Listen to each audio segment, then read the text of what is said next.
responsibilities, it's understandable that it is in a country's best interest to give their first citizen the best security money can buy. Among the many presidents, world leaders, and heads of state that are constantly surrounded by jaw-dropping security details, here are some of the most heavily guarded rulers of all time.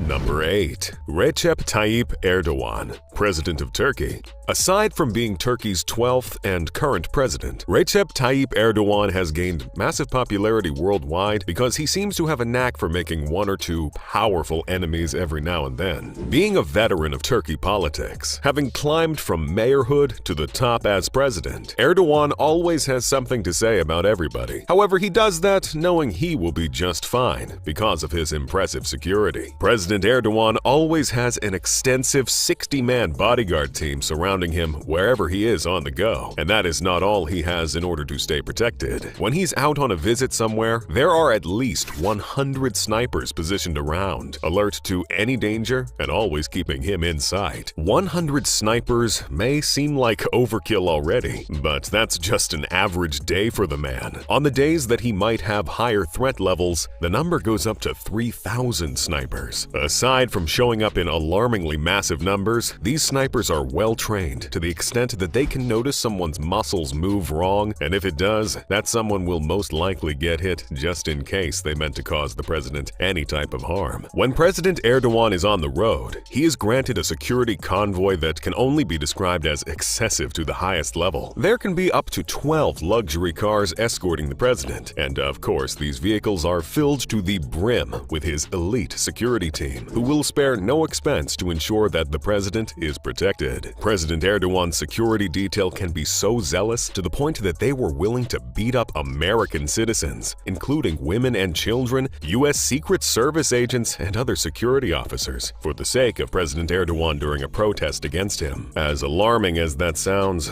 it was not the only time this Turkish president's security detail would cause an international incident. Like their charge, the team members are not all too concerned about crossing anybody in order to achieve their sole goal, which is keeping Erdogan safe. This played out once again when Erdogan's security team clashed with Bosnia's border police because the former blatantly refused to hand over their weapons. Another thing you have probably figured out at this point is that President Erdogan's men are as well armed and deadly as they are zealous. They use weapons like the Turkish-made Yavuz 16 weapons and the MPT-76, what the Turkish call the National Infantry Rifle. The Yavuz 16 is the gun of the Turkish armed forces, and nearly every security officer in the country, including Erdogan's bodyguards. The MPT-76, or the National Infantry Rifle as it is fondly called, has an effective range of up to 600 meters and is capable of firing 600 rounds per minute at a muzzle velocity of 800 meters per second. With all that heat, Erdogan's security is packing enough power to take down a small army. It also helps that they are willing to do anything to protect their country's #1 citizen.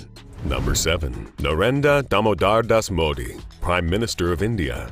Although India still remains a third-world country struggling to earn a place among the world powers, the country is actually doing a lot better than you might think, to the point that current Prime Minister Narendra Modi spends a whopping $48 million and are typically armed with concealed handguns. On rare traditional occasions that could pop up, the agents wear safari suits to blend into the environment. As it turns out, Special Protection Group officers not only dress like Special Operations Commandos, they are just as well armed. Their equipment includes ultra-modern assault rifles, dark visor sunglasses with inbuilt communication earpieces, gloves, bulletproof vests, elbow pads, and knee pads. When the Prime Minister moves around the country, several roads are fully blocked for hours to let his massive convoy through. His convoy includes sophisticated vehicles that can ensure his protection, like the customized armored variants of the standard 2015 BMW 760L wheelbase sedan. This vehicle is mainly used to transport Modi himself. It features at least 2 Mercedes-Maybach S650 guards, 3 armored BMW 7 Series sedans, 4 armored Range Rovers, and at least 8 to 10 BMW X5s, 6 Toyota Fortuners or Land Cruisers, and at least 2 Mercedes-Benz Sprinter ambulances. A Tata Safari electronic countermeasures car also accompanies the convoy to counter guided and radio attacks. And besides that, there are many more escort vehicles, all serving a necessary military function. The vehicles that carry Modi and his entourage are certified with VR7 in the BRV 2009 Ballistics Protection Ratings and can defend their occupants from anything ranging from landmine blasts to machine gun fire. That alone should be enough. But there are even more additional security upgrades added to Modi's vehicles. These upgrades include undercarriage armor 3 inches thick, multi-layer laminated glass, and armor plating on the doors, roof, body pillars, front footwell, and rear bulkhead. The vehicles are also fitted with run-flat tires that can run deflated for kilometers and advanced heat sensors to ward off missiles and bombs. In the same vein, the fuel tanks are sealed with Kevlar to prevent explosions. Vehicles like Modi's Mercedes Maybachs have their interiors turned into gas-proof chambers that can ensure fresh oxygen supply to its occupants in cases of chemical and biological attacks. Other features that have been reportedly added to the cars in the Prime Minister's convoy include an intercom system that enables easy communication between the passengers and the driver, an alarm system, a fire extinguisher with a temperature sensor, irritant gas sensors to warn of dangerous gases in the passenger area, and compartments to carry 2 machine guns in the center console. As you would expect, not only are the roads made safer with extra vigilance when Modi is traveling, when India's Prime Minister travels by air, he makes use of the Air India One, the code name given to any aircraft carrying the President, Vice President, or the Prime Minister of India. These flights are operated with 2 customized Boeing 777-300ER aircrafts that bear distinct national markings. The aircrafts were built in the United States, using a similar design to Air Force One, the official aircraft used to transport the U.S. President. Additionally, for domestic flights, Modi and his team have the option of shuffling between 4 14-seater Embraer 135 aircrafts and 3 customized 46-seater Boeing Business Jet BBJ 737s that feature VIP cabins. Proving yet again that he will go to any length to ensure his safety, Narendra Modi once used an Indian Air Force Lockheed C-130J during his visit to Sri Lanka, an aircraft more suited for waging war than protecting lives. Securing the Prime Minister during air travel goes beyond transporting his team in luxurious aircrafts. It also involves using helicopters to patrol the skies, scouting for any danger. Various helicopters, including 6 new Mi-17 V5s, have been approved by India's Defense Ministry for this purpose. The Mi-17 V5s, amongst a lot of impressive functions, have advanced avionics, onboard navigation systems, and night vision devices. The SPG has also fitted their helicopters with armor plating and more durability to ensure the passengers' safety. Just in case you are already hyped up and planning to send in an application, you should know that the SPG does not directly recruit personnel. Recruits are instead drawn from enlisted ranks of the Central Armed Police Forces and Railway Protection Force. Personnel from these services may apply for deputation to the SPG and will undergo rigorous physical and psychological assessments as well as enhanced security screening. Deputation to the SPG usually lasts 5 years, but may be extended at the director's discretion. Since the inception of the Special Protection Group, it has become public knowledge that the agents are ready to jump in front of any danger that comes knocking, all in a bid to protect their charge. In fact, they must have, because the SPG officers so far have been awarded 43 President's Police Medals for distinguished service and 319 police medals for meritorious service. All that tech, skill, and bravery is presently only reserved for Prime Minister Narendra Modi, as he is the only SPG protectee.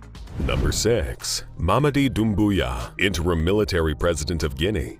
The previous president of Guinea, Alpha Condé, might have made an appearance on this list if not for the fact that his well-trained security personnel could not stop the coup d'etat that took him out of power. After he was overthrown, Alpha Condé's position was taken over by Mamadi Doumbouya, a lieutenant colonel in the army. He now serves as the country's interim president. In a rather shocking turn of events, it turns out that President Doumbouya was personally groomed by the previous president from the rank of corporal to become the head of the Special Forces Group, an elite military unit created by Condé himself. But before Condé was ousted from power, he went out of his way to revamp the military. The budget spent on his plan for a deadlier and better trained security force was estimated to be about $119 million in 2005, 2.9% of the country's GDP. And although the 2006 defense budget was way less, at an estimated $30 million, a lot of money was still spent on the military. Condé got the military back to their barracks, redeployed some battalions to their territory, inventory and retired some 4,000 soldiers. He increased budgets, intensified the administration's militarization, and became more demanding when it came to recruitment. The creation of the Special Forces, an elite battalion that was financed directly by the presidency, was a response to Condé's need to strengthen and professionalize his army. It also received the blessing of foreign partners who believed that this unit would be able to fight drug trafficking and terrorism. Unfortunately for Condé, he was unknowingly putting things in motion for his own downfall. Speaking on the creation of the Special Forces, a member of the former government team confirmed that Alpha Condé created an extremely well-armed monster. The team of about 100 qualified and well-trained soldiers, including Colonel Doumbouya, who led the Special Forces unit, had been training abroad since 2010 and were privy to intense American special ops exercises. It was this same team that helped Doumbouya overthrow Condé and take over as president. To this day, the team members remain loyal to the military ruler and are, of course, in charge of his safety. They are tasked with protecting him against potential threats, like supporters of the previous regime. Like most of the military that Condé so generously funded, Doumbouya's Special Forces group is fully armed with tactical armor, towed artillery, anti-tank artillery, rocket launchers, air defense guns, and missiles. They are well versed in reconnaissance and have attack helicopters at their disposal. The military unit is, as we have found out, well-trained and well-equipped for their duties, and their most important duty right now is keeping interim President Mamadi Doumbouya safe, making him one of the most safeguarded presidents in history.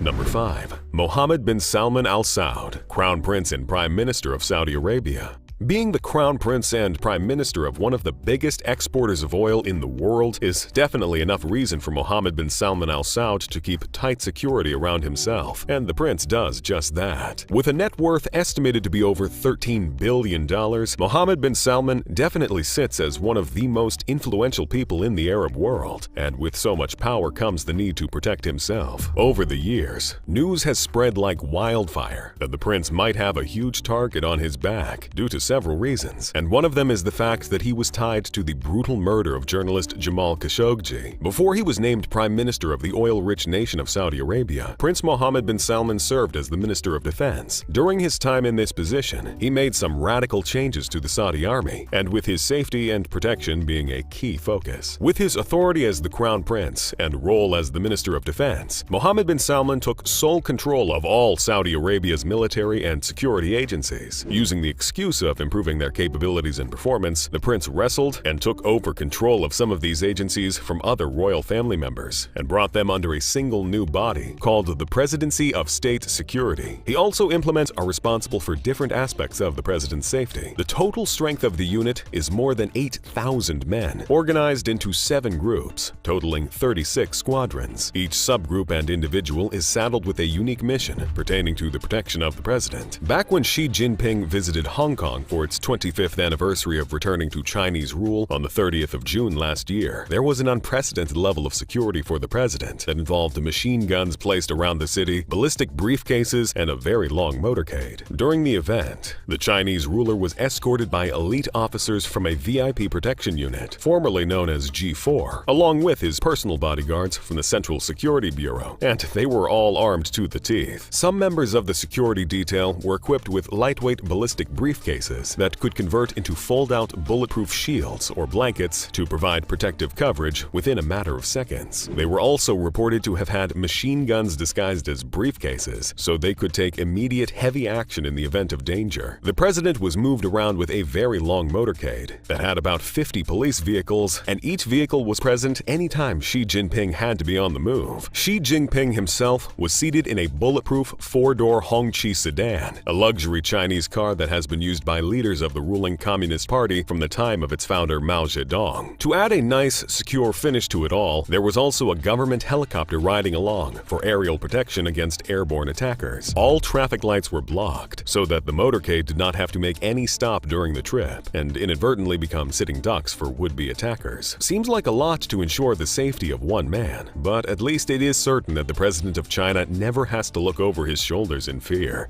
Number 3. Kim Jong-un, Supreme Leader of North Korea. Since the reign of North Korea's head of state began, he has had no shortage of enemies popping up, mainly because his power is not that of a democratic rule. Kim Jong-un is an unapologetic dictator, and he has an iron grip on North Korea. Considering his unpopular reign, go where they are told, without question, and do not have the luxury of refusing orders. They can and will do anything to ensure the safety of Kim Jong-un. North Korea's presidential security system comprises one of the most complex military teams in the world, with a staff of over 100,000 members, and they all have the single duty of protecting one man. Officially, the unit is known as the Supreme Guard Command and is overseen by General Yoon Jong-rin. The command is based in Pyongyang, near Kim Jong-un's headquarters, but they have camps all around the country. Aside from its original members, the unit has access to another 100,000 soldiers in case of a serious attack on Kim Jong-un. These standby members are trained to be on ground, ready to move him to a secure location quickly and deploy armored vehicles to keep him safe. The members of the elite security group high up in the command chain have access to classified information needed to keep their charge safe. This information includes the location of hidden bunkers.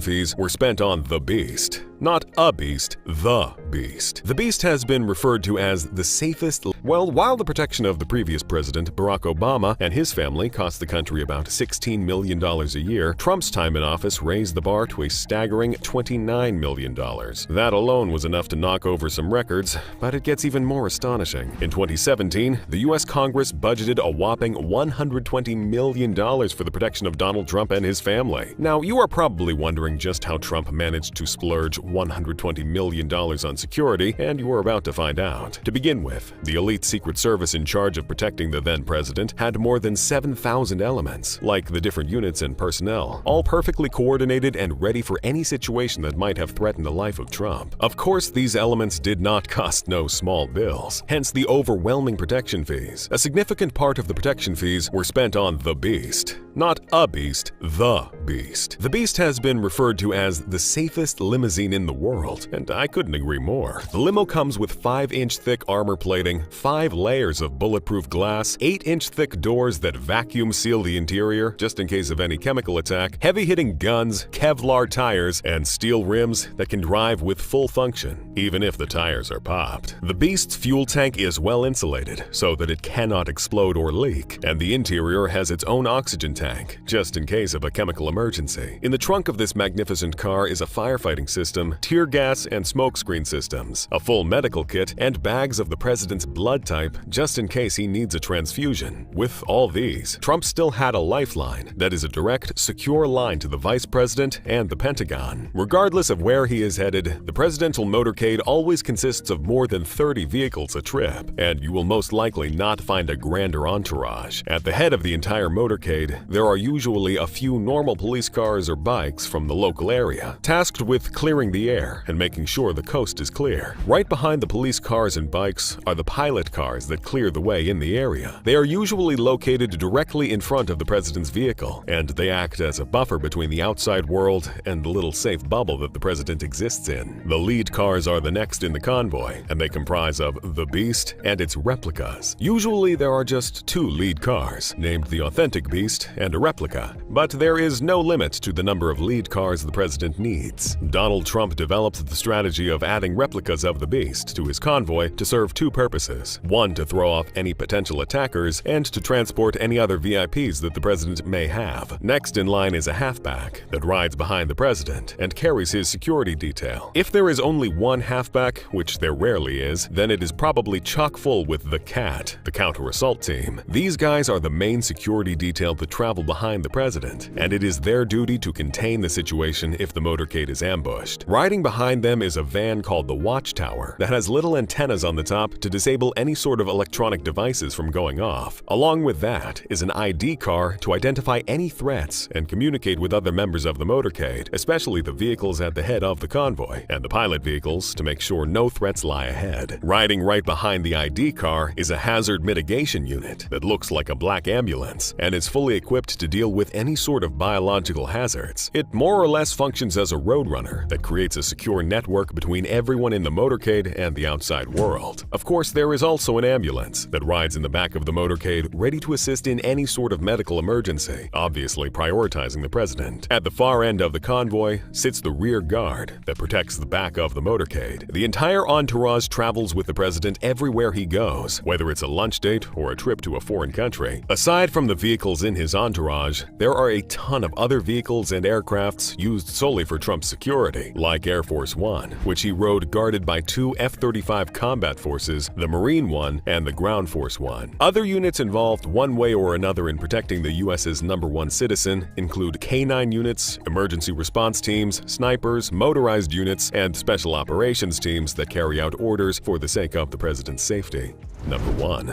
Vladimir Putin, President of Russia. Russia may very well be the most disliked country in the world right now. One of the most powerful, definitely, but also the most disliked, especially with the whole Ukraine situation. With that in mind, it is easy to see that Russia's head of state, Vladimir Putin, is a powerful man with a very big and attractive target on his back. This is why the former KGB agent, who has been in power since the year 2000, is beyond obsessed with his security and health, and he takes extra measures to tend to both. President Putin is always on guard against assassins in the shadows, and it's not just a thing of paranoia, especially when you think about the one time a US senator publicly called for anybody in Russia to take him out. And no, he did not mean to dinner. For somebody in Russia to take this guy out, you would be doing your country a great... Unarmed, the Musketeers are very dangerous men, but that hardly matters, seeing as how they are equipped with Russian-made 9mm SR-1 Vector pistols with armor-piercing rounds. The squad also carries special briefcases that serve as shields to protect their charge from any at close range. Before Russia's #1 citizen embarks on any journeys, advanced teams are sent out to scout his destinations months ahead of schedule to fish out the safest routes. Wherever he stays also gets inspected thoroughly. Jamming devices are installed to prevent any sort of remote bomb detonation, and the technicians on his payroll constantly survey all cell phones and devices in the area. When Putin does get on the road, he rides amidst an imposing convoy of heavily armored vans. Inside some of the vans are military special operators armed with anti-tank grenade launchers, portable anti-aircraft missiles, and other advanced weapons. Putin's obsession with security does not allow him to step out in public without having snipers perched around the perimeter, waiting to quickly snuff out any threat at any time. The FSO is reported to have a wide-ranging authority, one that enables them to eavesdrop on private conversations, access private mail,